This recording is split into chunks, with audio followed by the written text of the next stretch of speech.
Hello, my name is Carol Menkiti, and my husband was Ifani Menkiti, who bought the Grolier 15 years ago and loved it so much. He was actually a philosophy professor, but poetry was his next best thing, you know.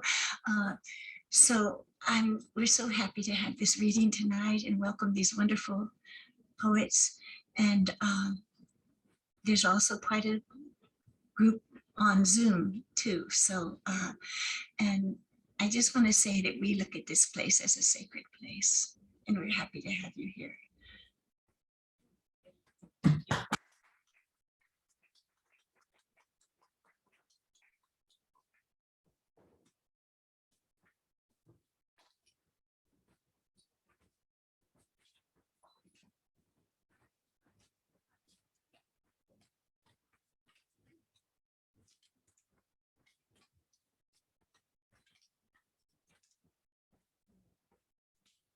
Good evening. I'm January Gill O'Neill. I'm doing the introductions tonight, and I am so thrilled to be here to introduce three wonderful writers. And as I found out, it's their first time reading here. So we'll give them warm welcomes when they each come up. So we have Angela Narciso Torres, Jan Beatty, and Lesley Wheeler. And so I'll introduce you each time. So it's a pleasure to introduce Angela tonight. I got to meet Angela a few years ago with Jennifer Jean at Bread Loaf. We were talking about this at, a few minutes ago about how they were dancing with the students. We were teaching the students at Bread Loaf, and they had a wonderful night, and I was just there watching. But Angela is just full of life and amazing writer. I'm so happy that she's joining us tonight. Angela Narciso Torres is the author of 3 poetry collections: What Happens Is Neither, Blood Orange, which is terrific, and To the Bone. Recent work appears or is forthcoming in Poetry, Prairie Schooner, and Poetry Northwest. A graduate of Warren Wilson MFA Program for Writers and Harvard Graduate School of Education, Angela has received fellowships from the Bread Loaf Writers Conference, Illinois Arts Council, and Ragdale Foundation. Born in Brooklyn and raised in Manila, she now lives in San Diego and serves as the reviews editor for RHINO Poetry. Please welcome Angela to the stage.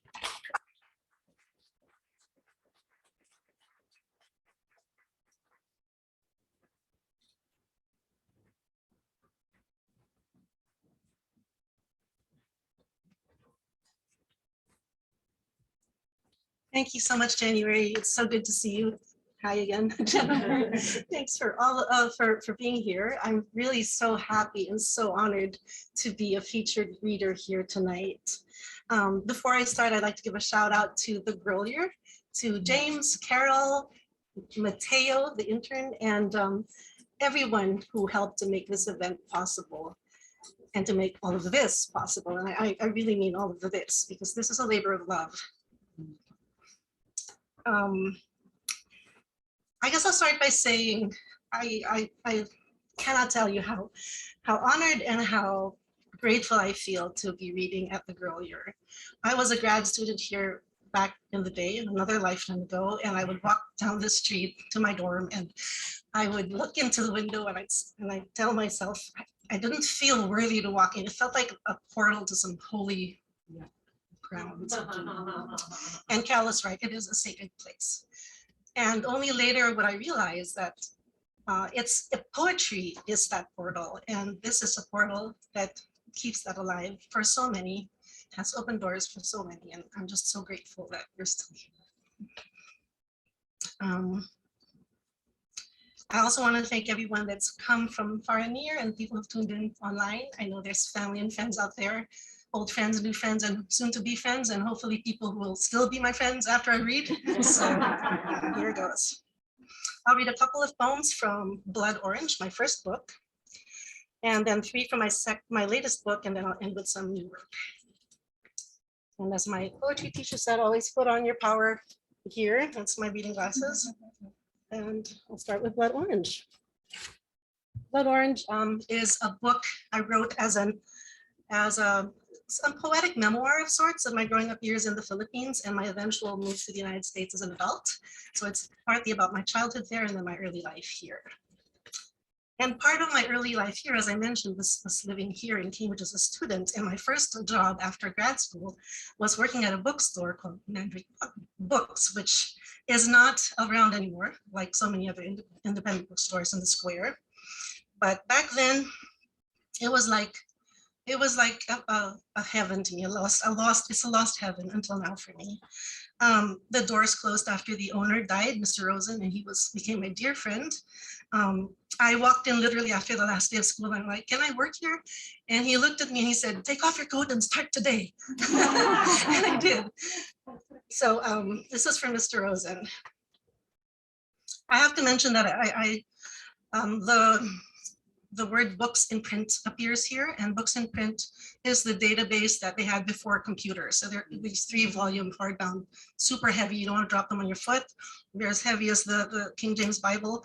And that's what we used at the store because it was rather old school. We had no credit cards. We had nothing. We had a little card system where he wrote people who owed the store money. That's how he kept track of credit. It was really old school, and I'm proving how ancient I am. So yeah, no shame there. So I'll start with a poem called Lost Objects. My mother of pearl pendant, half a teardrop slung on a leather cord, bought from a hawker of veils in batik. A brown book of poems, signed by the Indonesian poet who sat next to me at dinner. 4 words remain in memory: to love, to wander.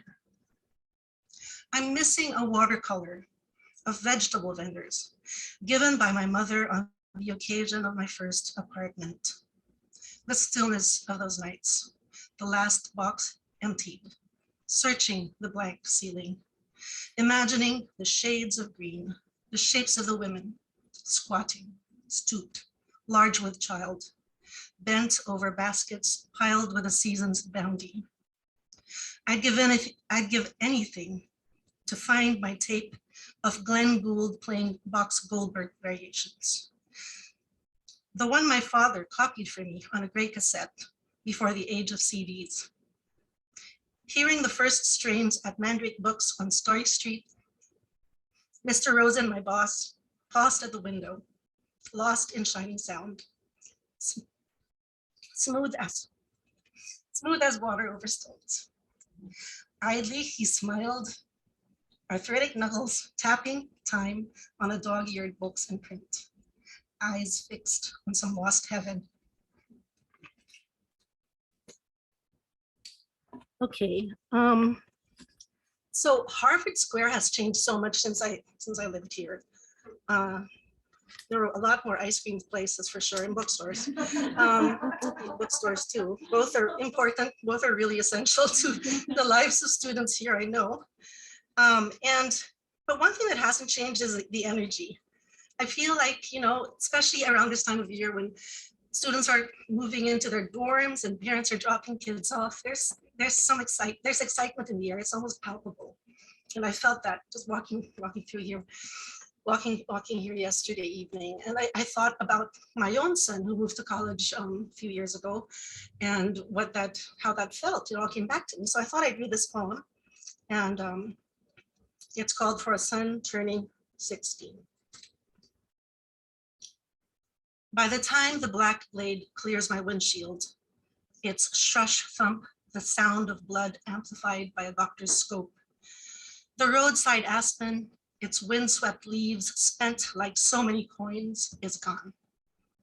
Before I can say the last syllable of your name, you've bolted through the back door, wheels crunching gravel like small bones. And years ahead, when I've emptied your drawer of photographs, plastered the last under cellophane, your room will be light and dust, books neat, shelves staggered by their heft. Whatever bindings you left unbroken will stay unbroken. What pages unturned remain unturned, dagger etched, clean. So I'd like to turn now to my latest book, What Happens Is Neither. And this book is an homage and an elegy to my parents, both of whom passed in 2019. My mother to Alzheimer's and my father to cancer and broken heart. I'm gonna take a sip of water. Or get advice from Ellen Bryant Boyd. Always drink water.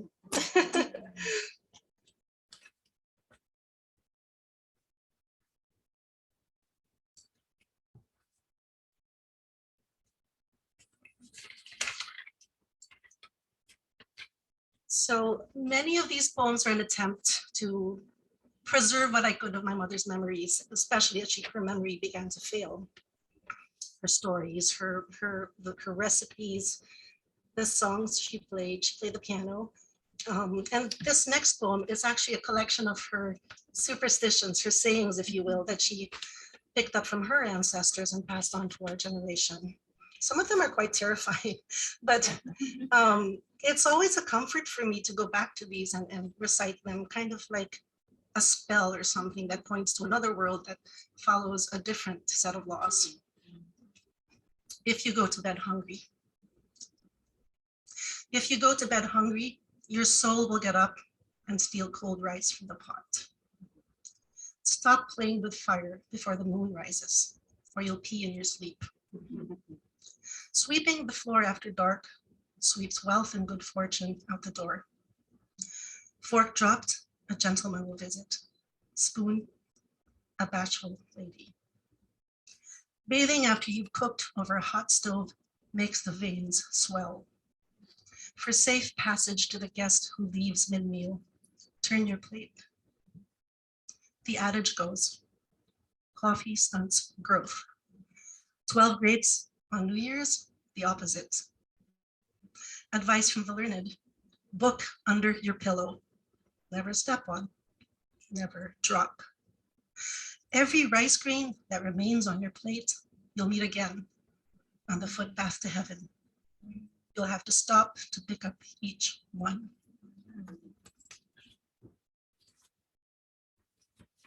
Okay, there are a number of self-portraits in this book because aside from being a book of mourning, of grieving, it's also a book about reconstructing the self after grief. I mean, how do you reconstruct a life, a sense of identity after you lose the two people who are solely responsible or mostly responsible for who you are? So this one is self-portrait as rosary beads. And it's also an ode to the fact that my parents would pray the rosary every night as a ritual from as far back as I remember until their last few days. So to me, I kept my dad's rosary because for me, it's a talisman for just that idea that there's something that you can grasp at, a kind of solace when you need it, something tangible. And in a way, poems are that for me too. Self-portrait as rosary beads. Curled amid lint and loose change, tucked in a jacket's satin lining, or crushed with used gum in seams of denim, I've known pain clinics and airports, taxi cabs, and stale schoolrooms where time is a honeycomb in winter. I am olive wood, carnelian, plastic, black onyx. I'm rosebuds pressed into fragrant spheres. Your heat is my musk, your worry, my fire. Pick your mystery. If Tuesday, sorrowful. If Saturday, glorious. I've held you in grocery lines, picket lines, the hours between sleepless and woken. Hold me. I am glass, shattered, smoothed by my mother's nerves, pillowed beneath her cheek. Counted, accountable, counting, counted on, crystallized, dangled on a string, or hung from a mirror in a river of traffic. Praying for green, for an end, for mutiny of rain. Litany of sorrows of praise, I'm a crown of rivers, a crown of roses, a crown of purple thorns. I'm faithful as breadcrumbs on barbed wire. Lose me to birds or to night's starred thicket. Touch and be splintered, sundered, soothed, surrendered. I scent on your fingertips. Okay. I think just one more from this book. So this is the title poem. It's What Happens Is Neither. And I should mention that this is only my second time to read in person from this new book. Well, it's not that new anymore, it's about a year old now. But after countless Zoom readings, what I realized was that the poem was not just about grieving some devastating losses that I had suffered, but also a way to prepare me for what was to come in the 2 years of the pandemic, which I didn't foresee, of course, when I was writing this. And so this book is this poem is about the circularity of grief and how we there really is no end or beginning. It's just life. I should mention too that the title bleeds into the poem, so I'll just read it through. What happens is neither the end nor the beginning, yet we're wired to look for signs. Consider the peonies. One makes a perfect bud after months of nothing. Another's leaves are ringed with black rot. How can I not think end? How can I not say beginning? Leaves fall when days shorten because a tree must reduce to its tough parts, twig, branch, bark. My mother sleeps away the daylight. She nods off while chewing a spoonful of fish and rice, her head a peony gone to seed. Father calls to say she doesn't recognize him. Turning to him, she cried out, certain a stranger was in her bed. He played his violin till she slept, a leaf in late fall curling into itself. In autumn, chlorophyll disappears, canceling green from leaves, so yellow and magenta can blaze. In my mirror, I see her, the smile that favors a cheek, eyes slanting in the shape of small fish we eat for breakfast. Trees know best the now of things. What goes on has been going on for centuries. Washing dishes, I rest a foot on my standing leg. A fork clangs on the tile. I rinse a cracked cup and try not to think of endings. And I'll end with a newish poem. I wrote this during the pandemic when it was really quite difficult for me to keep a practice of writing because there's just too much going on. The only thing I'd like to mention is that this poem is actually a cento, which is an Italian form that borrows from other poets, other fully formed poems. And the poets I borrow from here are 3 of my pressmates from 4-Way Books, John Murillo, Yona Harvey, and Julia Bues. All fine poets, you should check out their books. It's also written in the pantoum form, and pantoum is a Malaysian form that braids together lines in the poem, and it's in a very specific repeated pattern. So each line in this poem you will hear twice. The loss variations. Start with loss, lose everything, then lose it all again. Dust, algebra, fire. Like a high yellow sadness, this will be one weaning after another. Dust, algebra, fire. The slightest mistake could bring disaster. This will be one weaning after another, stained with rosaries and skeletons. The slightest mistake could bring disaster. A candle, a straight pin, a slave owner's sins, stained with rosaries and skeletons, curved in prayer or remembrance of hurt. Candle, straight pin, a slave owner's sins. Please come closer, take this from my hand. Curved in prayer or remembrance of hurt. Any launch changes everything. Please come closer, take this from my hand. I came here to live. Any launch changes everything. Pearl, pollen, salt, I came here to live. Dawn again, and this is what we wake to. Pearl, pollen, salt.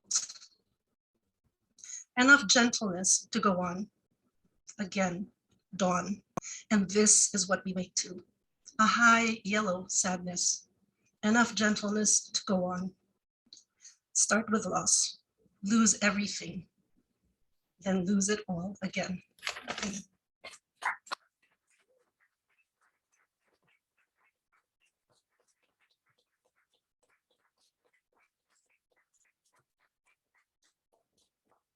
Thank you.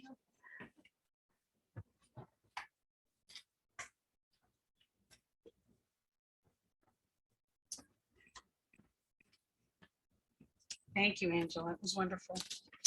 So I, like all of us, we're just getting back to seeing people read live. And so this is wonderful. And it's been a while, I think, since I've seen Jan Beatty read. Maybe it was at a Dodge Festival or a maybe an AWP offsite. But I remember having that feeling of, hearing her work and thinking, wow, here's somebody whose language really does lift off the page. Here's somebody who makes me want to run back to my hotel room and jot something down. So I'm very happy to hear your work tonight. Jan Beatty's 7th book, American Bastard, left that title, won the Red Hen Nonfiction Award 2021. Of her last book, The Body Wars, Naomi Shihab Nye said in the New York Times, Jan Beatty's new poems in The Body Wars shimmer with luminous connection, travel a big life, and grand map of encounters. Beatty worked as a waitress, abortion counselor, and in maximum security prisons. For 15 years, she directed the creative writing program at Carlow University, where she ran the Madwomen in the Attic workshops. Her new chapbook, Skydog, was just released from Lefty Blondie Press. Please welcome Jan Beatty.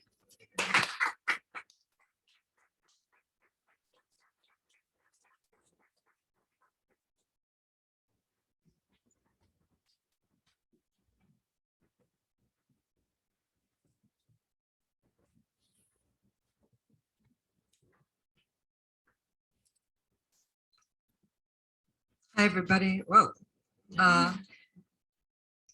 Is the sound okay there? Okay.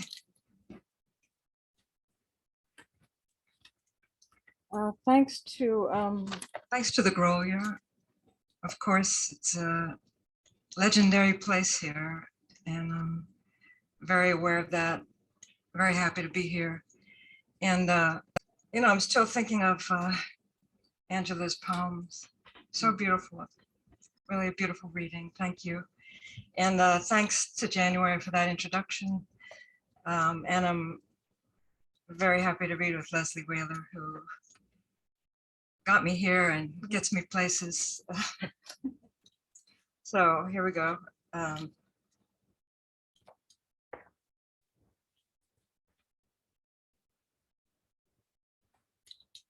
Okay, so I was born in this place called Rosalia Asylum and Maternity Hospital in the Hill District of Pittsburgh. It was what they used to call homes for unwed mothers.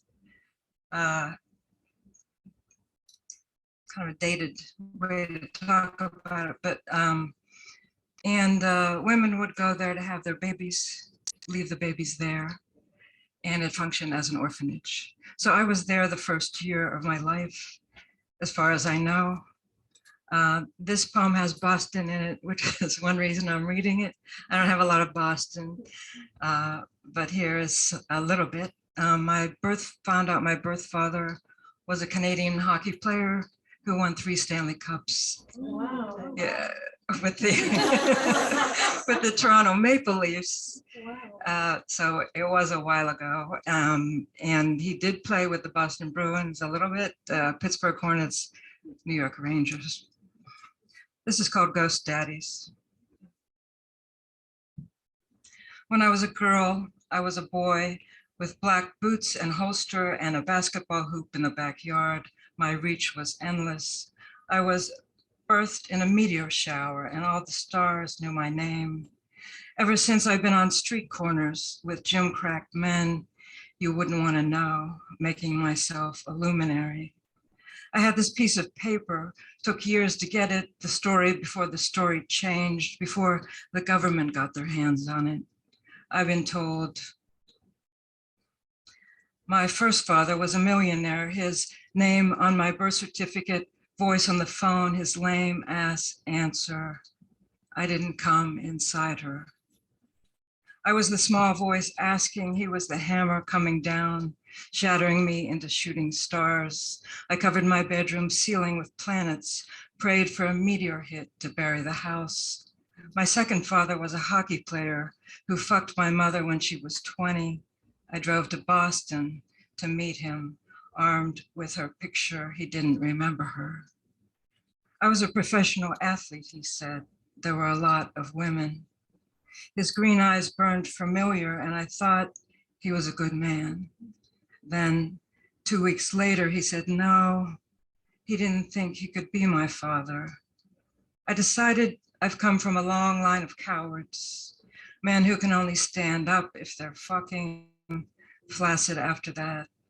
Sometimes the earth moves in my dreams with lies about my past. I was bent on ruination, drugs for lunch and dinner with some dope in between. My face, the face of no father, unrecognizable, so why not? I was the immaculate cum shot. I was the wildly surviving thing, racing after ghost daddies in dreams. Dear father, wherever you are. I hope the sex was ravenous with cross-checking, slashing. I hope there were slats of light everywhere to see my star on the other side.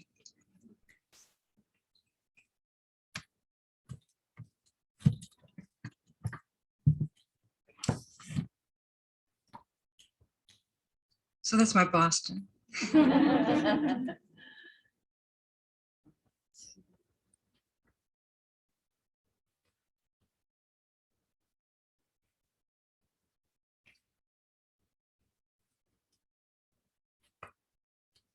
So this is the title poem for Red Sugar, and I owe a lot to Lesley Wheeler, who was so generous in writing about this poem. And, you know, if you've ever had that luxury of having Lesley Wheeler write about something you've written, she's so great and talented, and really, really grateful.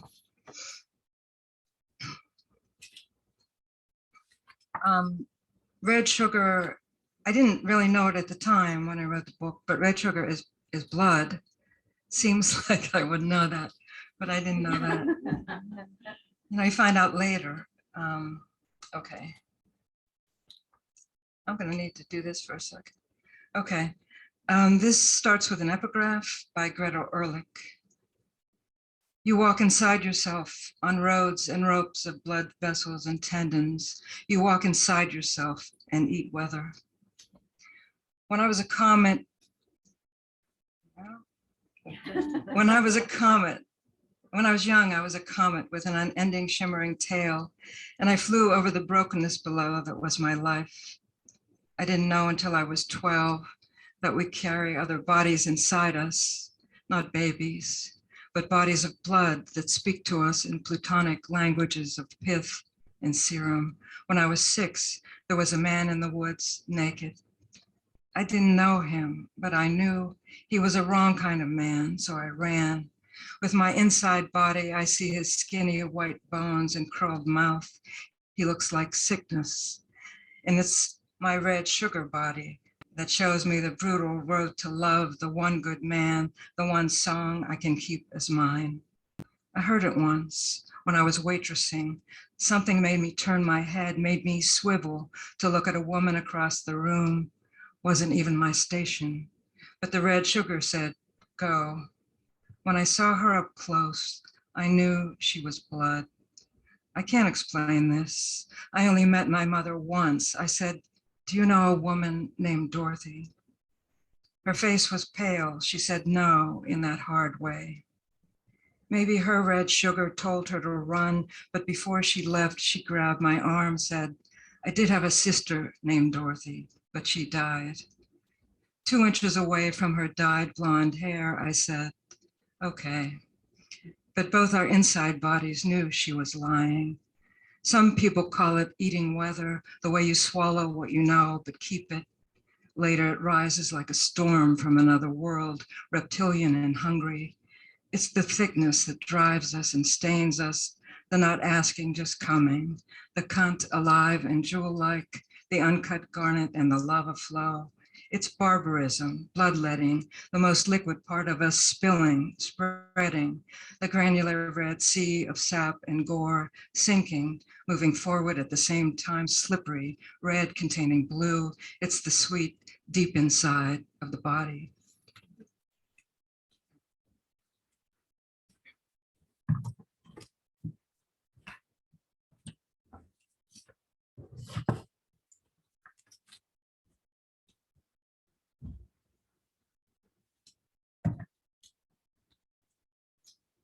Okay, so now I'm going to read some heavy poems.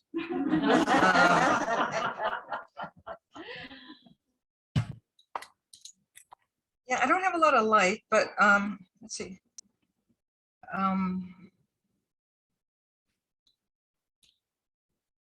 I will read this poem. I have a lot of poems about my father, my adopted father, who I was really close to. And I lucked out having him. Not sure what would have happened without him.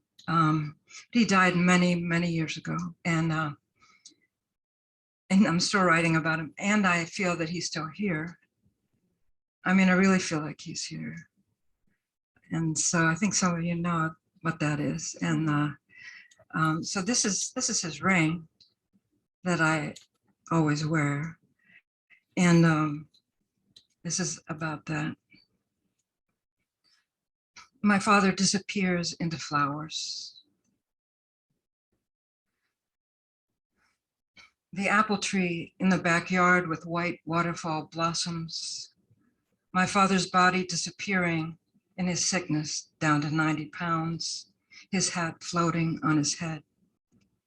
My father falling into the clothes rack trying to buy smaller pants to fit. He's not gone. The air heavy with waterfall and him vaulting down the front steps in spring. So I'm going to read a couple of poems that related to the assault on women that's happening now. Has been happening forever, but it's really happening now. And as I was introduced, I did work as an abortion counselor at Allegheny Women's Center in Pittsburgh. And we know that poetry is not autobiography, but this is about going to DC with a friend of mine for an abortion. Hot in the striped boy's heart. It's hot in the loading bridge, hot in the birth canal. It's hot in the striped boy's heart. We're two women driving to DC for an abortion.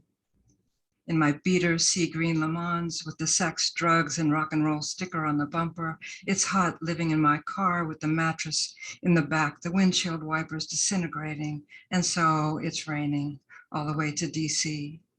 And my friend is terrified, let it go too long with a guy she loves, but he could care. And she can't face her parents. Borrowed money from the waitresses we worked with, saline solution for a second trimester abortion. It's hot in the Silverman's t-shirt I'm still wearing from 6th grade with gold and blue stripes. Hot in the men's store, buying my first real shirt with my girlfriend Patty.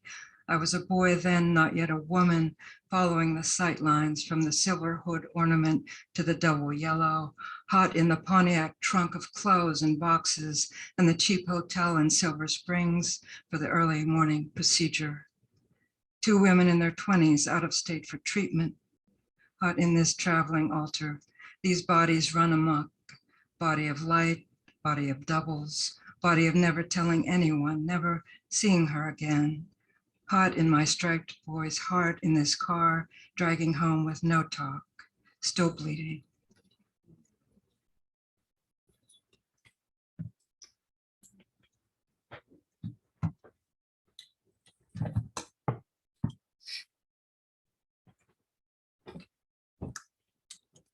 Okay, just have a couple more here.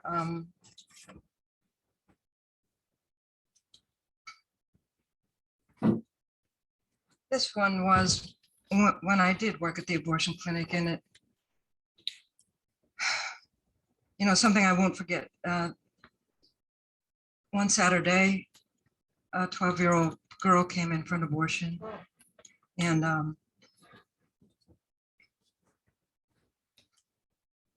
this is called Abortion with Gun Barrel.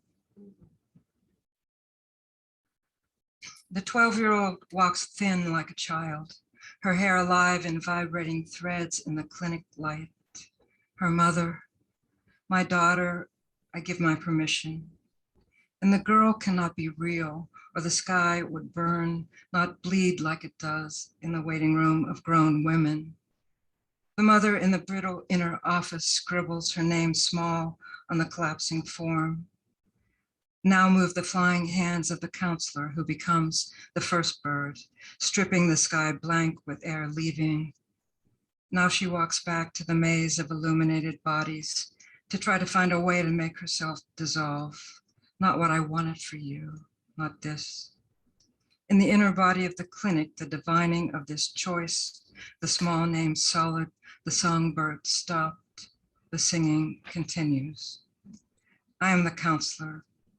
There are cracks in the barrel of the gun. There is aiming, shots of sorrow, shots of light. I am ruinous with light. We are ruinous with making our lives in the procedure room. The 12-year-old opens the leaving door, a bird let loose, no clear note to sing. Song of sorrow and praise as she wears the skin of herself, this idea of skin that she's learning. Okay, I'm gonna end with this title poem for the Body Wars, and thanks everybody for listening.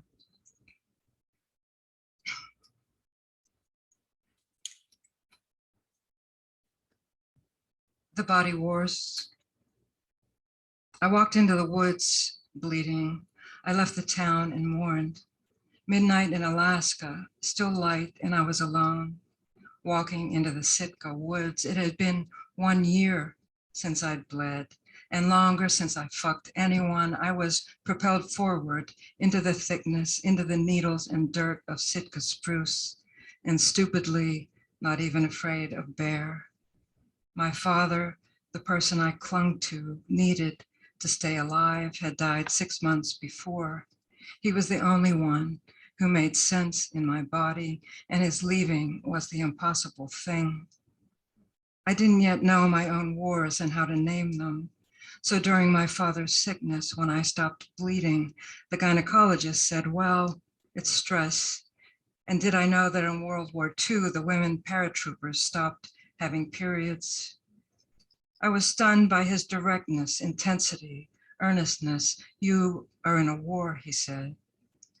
I didn't know what to do with that.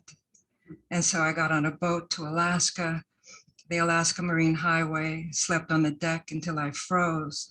Then the shipman gave me a hanging bunk and slipped me food from the cafeteria. They said, you can sleep here, but watch out for the bow thrusters. I had no idea what they meant until the sound burst open and my berth swayed, and it was a time to get off. It was time of great changes. And days later, I'm wandering the woods at midnight, feeling lost and found in this northern place. And it was there I felt the blood start to move, felt a rising and falling and the stream down my leg. And I cried in the forest alone for my beautiful father, gone too soon, for myself and all my ignorance, not even knowing my own wars, the ones already fought and the many to still come. Thank you.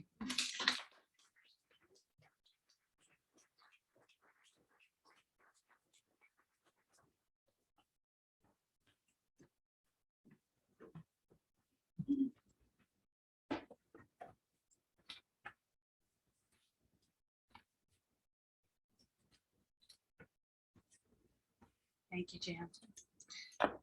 Oh, Lesley. I'm so thrilled that you all get to hear Leslie's work because she really is a technician. She knows form and meter. She knows how to carry a line.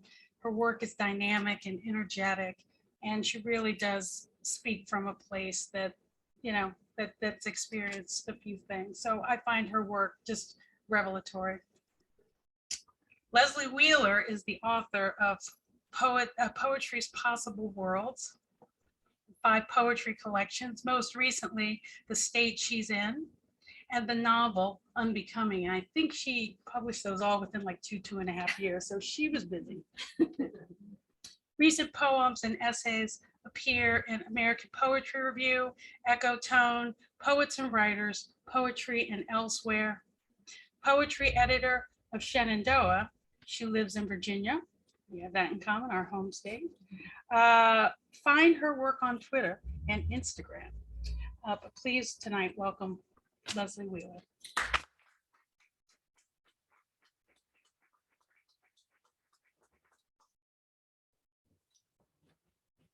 So, oh my God, that was such a beautiful introduction. Thank you. And I'm sitting here feeling so grateful for the readings that Jen and Angela gave, and kind of mad at myself for agreeing to read last after them.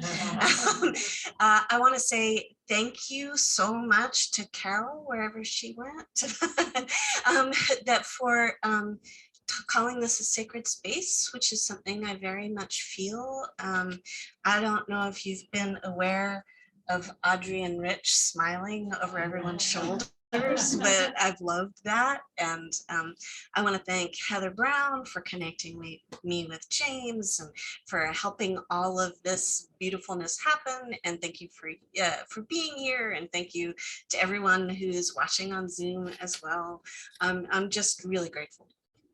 All right, I didn't consciously plan to match my new book, Poetry's Possible World, with my outfit, but I see I'm kind of harmonizing here.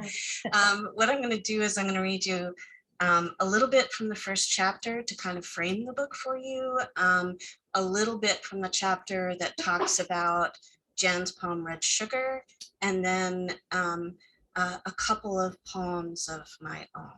So to start off, this is a book that really I started writing in 2012. So it's one of those 10-year books. Even though some books all sometimes come out right around the same time, they tend not to be written that way.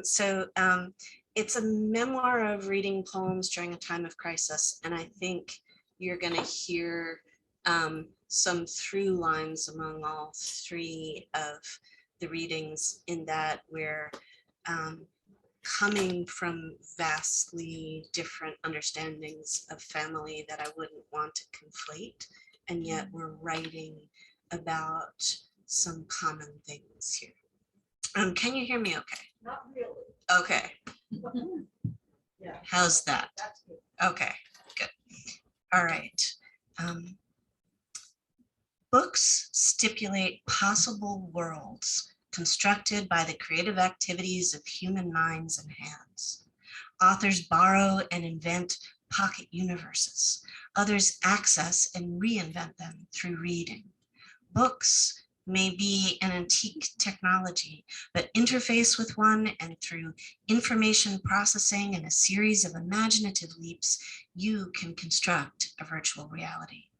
Experiencing what's called literary transportation, your attention becomes so fixed that you may be unaware of passing time or the actual world around you. I bet some of you felt that while listening to these poems tonight too. In mapping this phenomenon, both cognitive psychologists and narrative theorists favor prose narratives, usually long ones. Researchers tend to ignore lyric poetry, short verse representing mental and emotional processes, or argue that its terseness and formal qualities short-circuit engagement. This book began when I realized how intensely I disagreed with that widespread assumption. Poetry's sound patterns, sensory vividness, even its brevity and ambiguity help deepen attention. Immersive poetry reading, providing a sense of connection to distant thinkers, represents one antidote to isolation. It offers escape but makes space for change. Investigating it critically highlights the stakes of a field under siege. So I'm very aware of somebody who, as an undergraduate, fell in love with Adrienne Rich's essays and went off to my PhD program in English thinking, I'm going to write like that. And I had no idea that nobody in my graduate school would want me to write like that. The scholarly article and the poet critic, they're very different. All right. My own reading experiences come into play, as they always do, and they were shaped by crisis.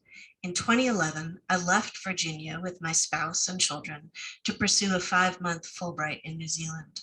I was 43 when we crossed the equator. My parents' marriage imploded days later. My 85-year-old father slipped up, and my mother discovered his affair with a woman my age. They divorced before I returned home, and in short succession, my father remarried, fell ill, and died. I drafted these essays in the aftermath, pondering the meanings of my father's life and wondering what I should do with the rest of my own. He was an alcoholic who stopped drinking during my teen years without deep metamorphosis, continuing to lie, cheat, and steal vigorously.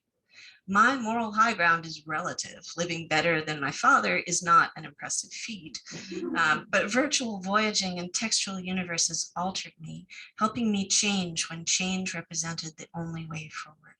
I recognized only much later that transforming my approach to critical writing long after an apprenticeship to an alcoholic dissertation director was another way of rebelling against fathers and perhaps putting them to rest. Another thing I feel incredibly lucky about is in writing this book, I decided it's a book about reading. I want to write a readable book that has some of the suspense of narrative, but is also not centering myself over the poems. And so each poem is keyed to a contemporary 21st century poem, reprinted in full. And I was so fortunate to find these 12 poets who would let me do that. And the first chapter is in fact anchored on Jem's Red Sugar. So I'm going to read you a little bit of that. Let's see. Oh, one of the things I think about Red Sugar when I come at it with my scholar professor brain is that it dramatizes the process of becoming immersed in something. So that's one of the things I talk about in this chapter. When Beatty describes herself as a comet hovering over her own life before she plunges in, her perspective, first distant, then intimate, is a proxy for the readers. Sensory detail is an important mechanism for absorption. The visual image of the comet's unending shimmering tail helps me see it, makes it more real, as well as involving me emotionally. A comet can be an omen of great things, plus the positive diction conveys a sense of excitement, of possibility. Then Beatty creates suspense, an element that is particularly crucial in capturing a reader. Some tension arises from ambiguity in the images. She's 12, carrying other bodies. Wait, is she learning about pregnancy? Is she pregnant? No, but her blood is speaking to her demonically. The plot generating detail of the man in the woods is for me a crucial hook. Now I'm committed. I need to learn what becomes of this girl. The image Red Sugar infiltrates you, presenting a vivid way, both fresh and familiar, of being inside yourself, but also yourself. The first time you ride the poem, there are little narrative thrills, the sick man in the woods, a confrontation with an estranged relative, and little linguistic thrills. The Red Sugar said, go. I dog-eared page 16 when I first read the book, Red Sugar, of which this is the title poem, because it amazed me. I knew I would want to re-experience it and maybe even write about it as soon as I saw it. Behind that response lurked another. This poem validates my own trusted instinct. Beatty's poem presents a landscape in which gut feelings keep you whole and enrich your interactions with other people. It also depicts a red sugar body as another universe we carry inside us, like it or not. Eating weather, burying the uncomfortable knowledge our instincts whisper, results in monstrous disturbance that, quote, rises like a storm from another world, unquote. This inscape is a weird, plutonic, violent space. Remembering its presence alienates me from myself and makes me feel more alive. My red sugar body likes me to visit the pocket universe of red sugar. I have powerful gut feelings about strangers too, a sense honed during a childhood that required vigilance. Someone who reminds me of my father, I gradually learned, is likely dishonest and narcissistic. Knowing the wrong kind of man when you meet him in the woods or the office is a survival skill.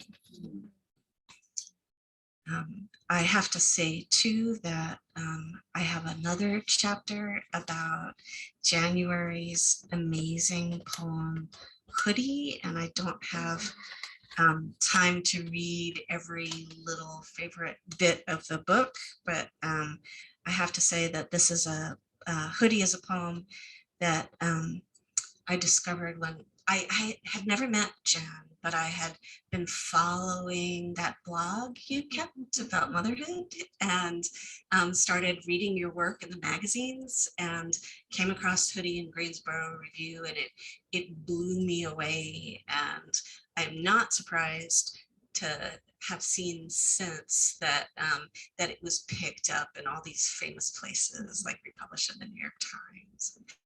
And it's a poem that kind of sneaks up on you, then it's devastating, then it's full of love. And if you haven't had the pleasure of reading it, you should go look for it. All right, so I think the writerly correlative to this experience of literary transportation is, it's often called flow or being in the zone. It's that same experience of you lose time in that kind of delight of concentrated attention on something.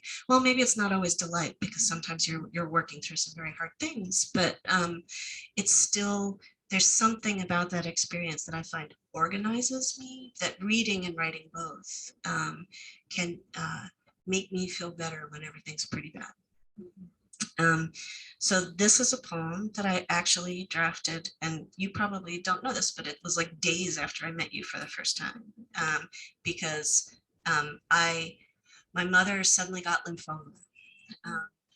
My sister lived way closer to my mother, so was mostly taking care of her. And this was still in the diagnosis phase where she was very sick, but nobody understood what was happening. And so I went up and did a few days with her in the hospital and helped her transfer to a bigger hospital, which was when they'd finally be able to start to help her. But things looked very bad there for a few days. But my arrangement with my sister is I was going to be with my mother for a few days and then drive down to the AWP board meeting in DC because I had just joined the board where January was. And I had this, so I was completely shell-shocked, and everybody kept telling me I would mention that this was happening, and they would say, write it down, write it down, write it down while you have it all. And so I went home and I did, and I was writing almost nothing at the time, and this poem happened. Fire ecology. Before chemicals burn her scalp bald as a cindery match head, she rattles with fever. Gray blonde tree clinging to rock, she's weathered extinction events, eruption and glacier, scorched and quenched as if by centuries. Thought herself past cataclysm, but there's always another storm cloud hunching in. Cancer jams her, grips kidneys and wraps hard around womb's gap. What was freedom becomes kindling for chemo's controlled burn. She blazes in the hospital bed, in my useless arms, naked, shaking scrap of flame-wanting conflagration. Here comes flicker and fall. Pine smashing down mountainside to oxidize on a valley floor where leaf litter sips ice slow. The paradox of life out of death feeds bloodroot striving through snowmelt. Well, I always wanted children, she whispers to the smoldering vista. Antibiotics drip cool into a bruised arm. The poisoned world, all understory. To need, the smoke resembles hope, love.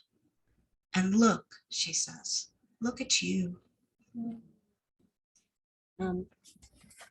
So as I said, I started writing this poem 10 years ago, and that poem became part of The State She's In, which was my 5th volume of poetry, and it was published before this book because, you know, that's the way it goes.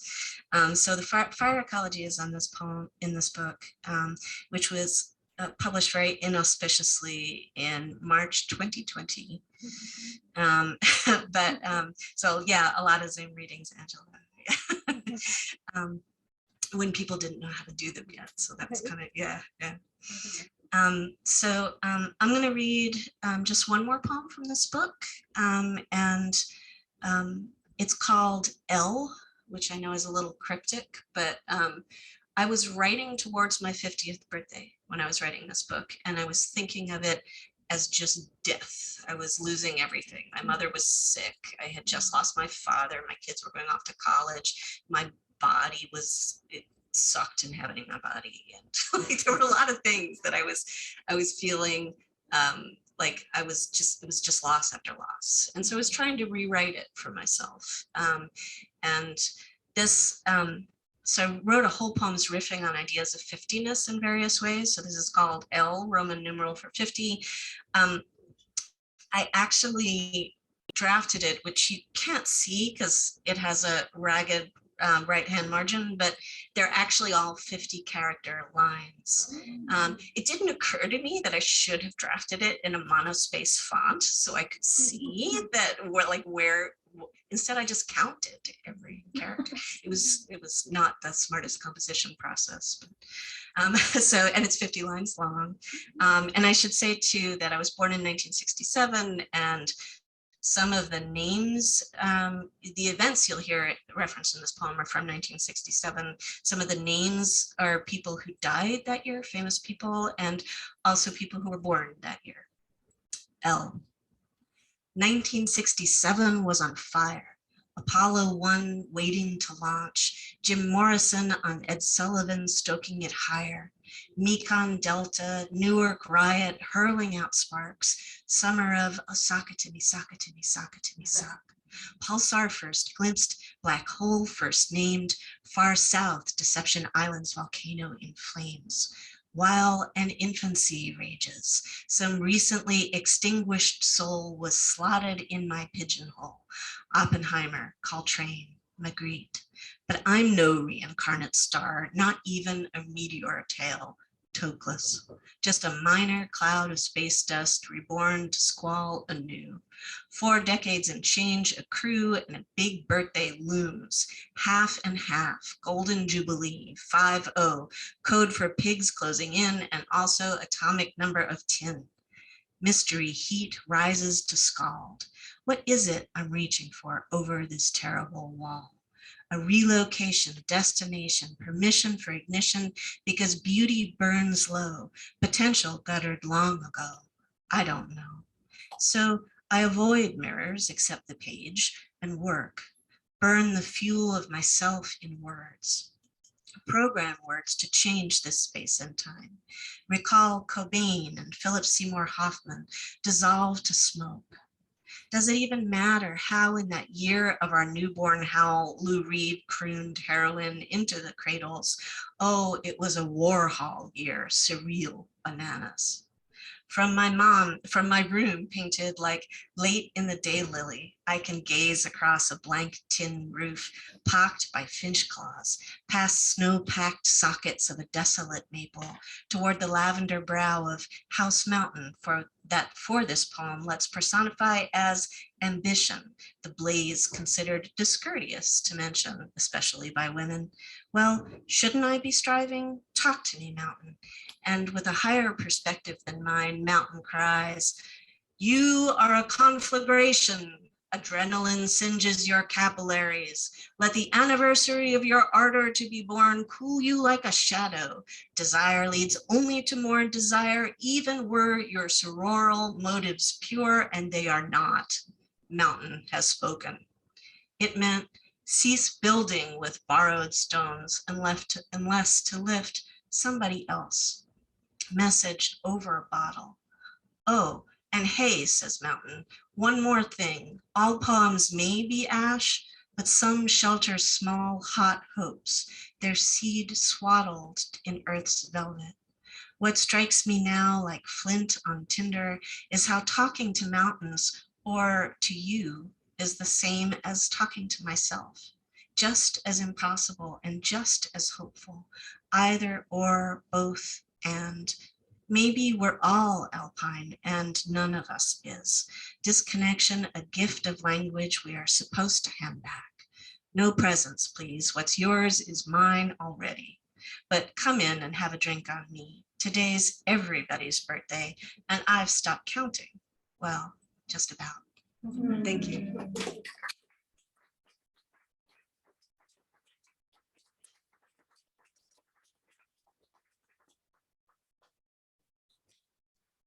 Thank you all for coming to such a fantastic reading.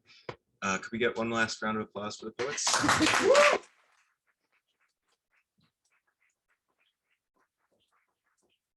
Hold your chairs, put them against the wall. That would be greatly appreciated. And all of the books read tonight are available for sale at the desk. Thank you. Thank you.